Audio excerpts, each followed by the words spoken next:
अस्सलाम वालेकुम व्यूअर्स, मैं हूं समीना पाशा। व्यूअर्स, आज दो तीन अहम मामलात पर बात होगी। एक तो आपको बताएंगे कि जनाब कैसे मुल्क में एक नया फार्मूला चल रहा है कि अगर आप रिहाई पाना चाहते हैं तो प्रेस कॉन्फ्रेंस कर दें, और ये सिलसिला आज भी जारी रहा। इमरान इस्माइल साहब ने और अली जैदी साहब ने और उनके हमरा फिर मज़ीद कुछ हाशिम डोगर साहब हैं, अख्तर मलिक साहब हैं और दीगर भी कई मेंबरान ने पाकिस्तान तहरीक इंसाफ को खैरबाद कह दिया। इसके ऊपर आज खुलकर बात होगी और साथ ही साथ कुछ जिक्र करेंगे इमरान खान साहब की सहाफ़ियों से मुलाकात का, जिसमें बड़ी दो तीन अहम बातें उन्होंने की हैं सहाफ़ियों के साथ। और फिर ये भी कि जो उनकी बॉडी लैंग्वेज है, जो उनका एक ओवरऑल उनकी गुफ्तगू से असेसमेंट कर रहे हैं सहाफ़ी, वो क्या बता रही है, वो क्यों अभी तक पुरुम्मीद हैं, क्यों कॉन्फिडेंट हैं, उन्हें क्या नज़र आ रहा है, उनकी उम्मीद किससे है, ये भी बात होगी आज के वीलॉग में। और आखिर में ये बात करेंगे जुडिशल कमीशन के हवाले से भी कि जिन्होंने ये किया है जनाब के काजी फायज़ ईसा साहब ने फ़िलहाल उसकी कार्रवाई तो रोक दी, लेकिन उनके कुछ रिमार्क्स हैं जो बड़े कोट हो रहे हैं, तो उसके ऊपर भी कुछ जिक्र करेंगे। तो सबसे पहले ज़रा बात हो जाए पार्टी छोड़ने वालों की, पार्टी छोड़ने वालों के तरीक़ा कार की, और फिर ये भी कि ये ऑप्शन महदूद लोगों के लिए ही आखिर क्यों है। मैं ख़ास तौर पर ये बात क्यों कर रही हूँ, मैं इसकी तरफ पहले आ जाऊँ। पहले तो मैं ये बात पहले भी कह चुकी हूँ, बाद में भी कह रही हूँ कि ज़ाहिर सी बात है कि बहुत सारे लोगों के पास प्रेशर जब होता है तो हर किसी ने अपनी कैपेसिटी के मुताबिक ही उसके ऊपर रिएक्ट करना होता है। कुछ लोग समझते हैं कि वो रेजिस्ट कर सकते हैं, कुछ नहीं कर सकते, किसी की कोई कमज़ोरी होती है, किसी की कमज़ोरी नहीं होती, तो हर कोई अपने तरीके से ही रिएक्ट करता है प्रेशर के ऊपर।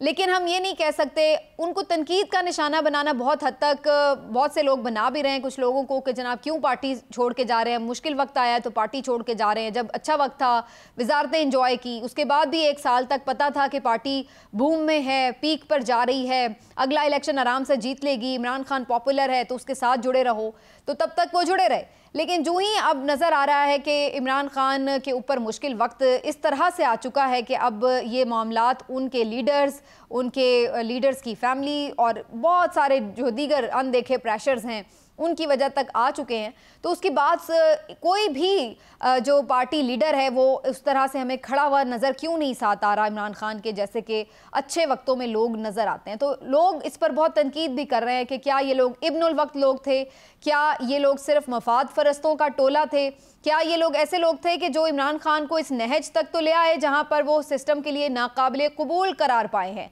और उसके बाद अपनी अपनी राह लेकर चलते बने हैं। फिर सिर्फ ये ज़्यादती इमरान खान साहब के साथ हो रही है, अगर ये ज़्यादती है, या फिर ये आम लोगों के साथ भी हुई है, या ये ज़्यादती आम लोगों में शामिल उन नौजवानों के साथ भी हुई है जिनको आपने बहुत से ख्वाब दिखाए और अपने साथ जोड़ा और वो आपके साथ जज्बाती तौर पर जुड़ते चले गए। अब मैं अगर इस बहस को एक तरफ भी रख दूँ कि 9 मई के वाक़यात कैसे हुए, क्यों हुए, सिर्फ इतना ही समझ लें कि अगर वाकईतन ये पाकिस्तान तहरीक इंसाफ की कोई सोची समझी मुनज़्ज़म साजिश थी, कोई मंसूबा था कि उन्होंने इस तरह से जो मामलात थे फ़ौजी तनसीबात पर या कोर कमांडर हाउस पर अटैक करना था, जलाओ घेराव का वाक़या करना था, तो मेरा इसमें अब एक बुनियादी सवाल है कि अगर ये पीटीआई का एक पार्टी की तरह प्लान था, बहैसियत पार्टी पॉलिसी थी उनकी, तो फिर पीटीआई के इन मेंबरान को आखिर छोड़ा क्यों जा रहा है, फिर इनके खिलाफ कार्रवाई क्यों नहीं हो रही, फिर एक प्रेस कॉन्फ्रेंस के एवज ये रिहाई क्यों पा रहे हैं, फिर इनको ये सहूलत क्यों हासिल है कि ये अपने आप को इस मुसीबत से निकाल सकें, ये फिर उस आम बंदे को सहूलत हासिल क्यों नहीं है जो कि इस वक्त जेलों में पड़ा है, आम कारकुन है या कोई सपोर्टर है या कोई ऐसा नौजवान है जो गुमराह हो गया या कोई ऐसा जियाला था जज्बाती जो जज्बात की राह में बह गया, ये आखिर उसको सहूलत हासिल क्यों नहीं है कि वो भी आए, एक प्रेस कॉन्फ्रेंस करे और कहे कि मेरे से जो हो गया मैं गलत था, मैं माफ़ी चाहता हूँ, मुझे भी माफ़ कर दिया जाए, मैं आइंदा किसी सियासी सरगर्मी का हिस्सा भी नहीं बनूंगा। वो क्यों नहीं ये ऐलान कर सकता? और फिर सिर्फ चंद महज सियासतदान जो एलीट क्लास को रिप्रेजेंट करते हैं वो सिर्फ ऐलान करके प्रेस कॉन्फ्रेंस करके क्यों छूट रहे हैं?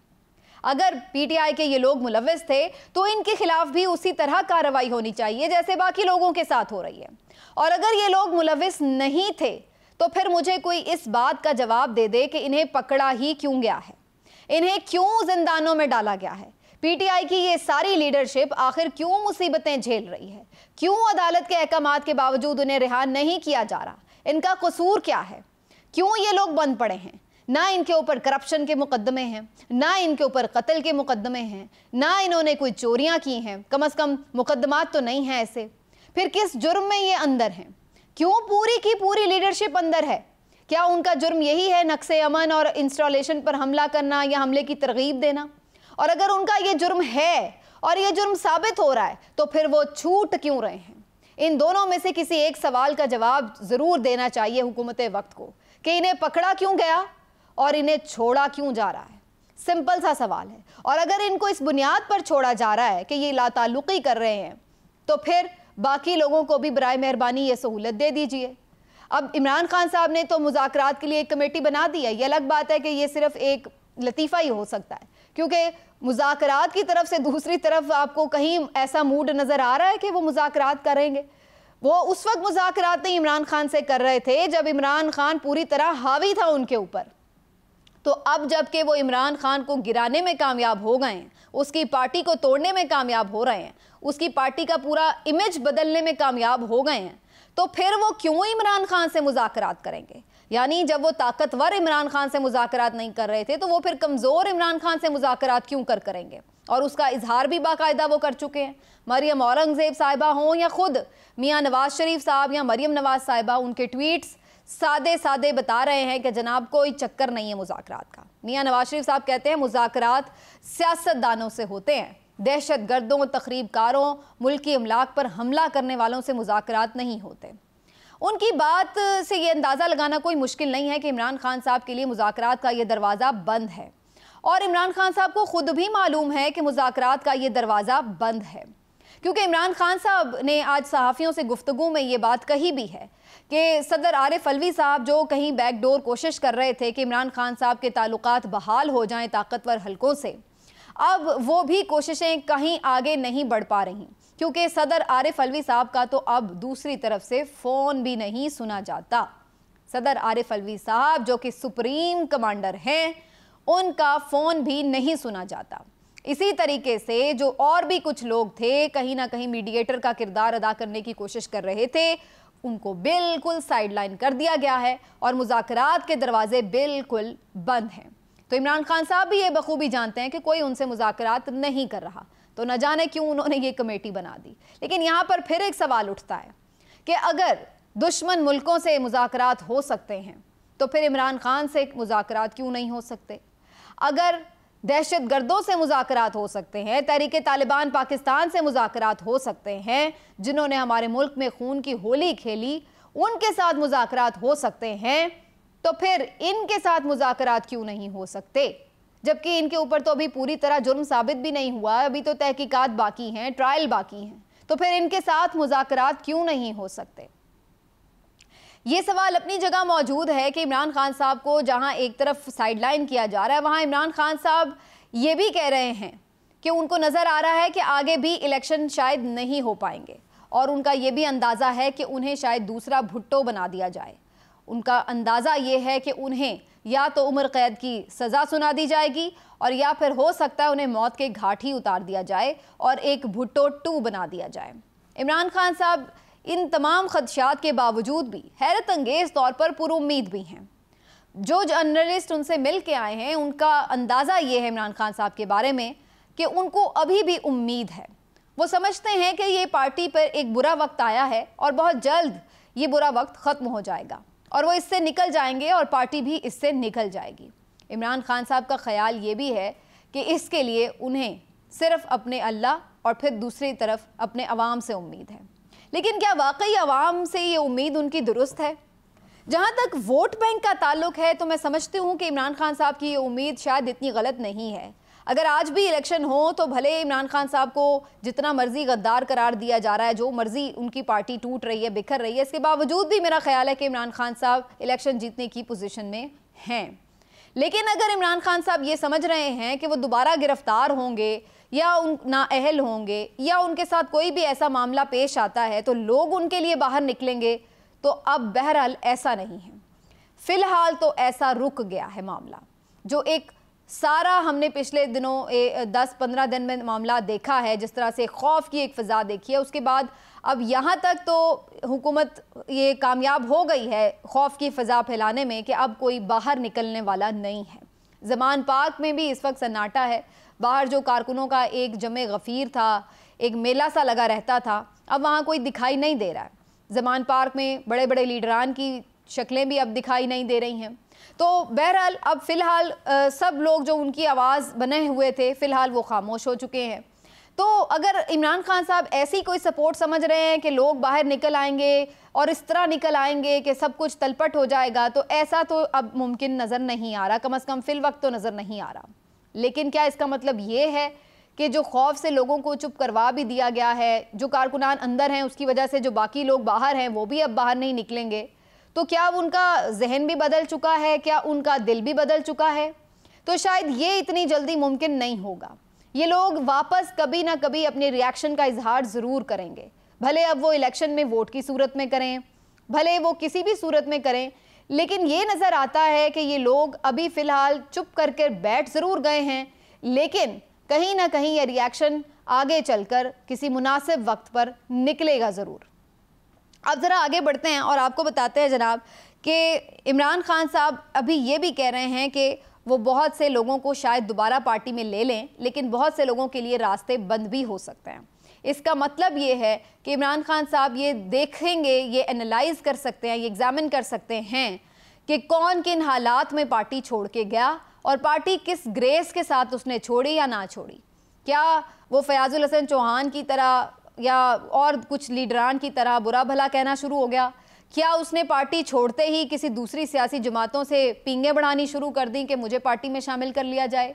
या फिर वो किसी प्रेशर की वजह से, मजबूरी की वजह से पार्टी तो छोड़ गया, लेकिन दिल उसका चूंकि तहरीक इंसाफ के साथ जुड़ा हुआ था तो वो थोड़ी देर के लिए गोशा नशीनी में चला गया। तो ये देखना पड़ेगा, ये बात की बात है। अगर कभी हालात साजगार हुए तो फिर इमरान खान साहब पर्सन टू पर्सन चेक करेंगे कि उन्होंने किसको पार्टी में रखना है और किसको नहीं। और इसके बाद में ज़रा बात कर लूँ थोड़ी इस हवाले से भी कि जनाब जुडिशल कमीशन में जो काजी फ़ाइज़ ईसा साहब हैं, उन्होंने आज अहम रिमार्क्स दिए। बल्कि जस्टिस काजी फ़ाइज़ ईसा के रिमार्क्स से पहले मैं थोड़ा सा ये भी बता दूं कि आज इमरान इस्माइल साहब, अली जैदी साहब, ये लोग भी पार्टी छोड़ गए हैं। इन्होंने भी प्रेस कॉन्फ्रेंसें कर दी हैं। और इमरान इस्माइल साहब जो साबिक गवर्नर थे और अली जैदी साहब जो पिछले दिनों एक दफ़ा पहले भी आए थे प्रेस कॉन्फ्रेंस करने, लेकिन एन प्रेस कॉन्फ्रेंस में उनका दिल भर आया और वो प्रेस कॉन्फ्रेंस किए बगैर मुकम्मल चले गए थे और कह कर ये गए थे कि अगर इमरान खान को मुझे छुड़वाना है, ज़िंदगी में इमरान खान का साथ छुड़वाना है तो मुझे गोली मार दें।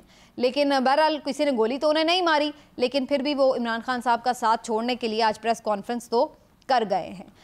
अब ज़रा इस बात की तरफ आ जाइए कि जनाब जो काजी फ़ाइज़ ईसा साहब ने बात की है उसके ऊपर मैं ज़रा बात कर लूँ। जुडिशल कमीशन की कार्रवाई तो रोक दी है चीफ जस्टिस साहब ने, और जो इसको हेड कर रहे थे काजी फ़ाइज़ ईसा साहब, उन्होंने कार्रवाई तो रोक दी है, लेकिन उससे पहले उनके कुछ रिमार्क्स थे जिससे ये तासुर उभर रहा है, बल्कि तासुर क्या बाकायदा नज़र आ रहा है कि वो तहफ़्फ़ुज़ात रखते हैं इस 5 रुकनी लार्जर बेंच के फ़ैसले पर।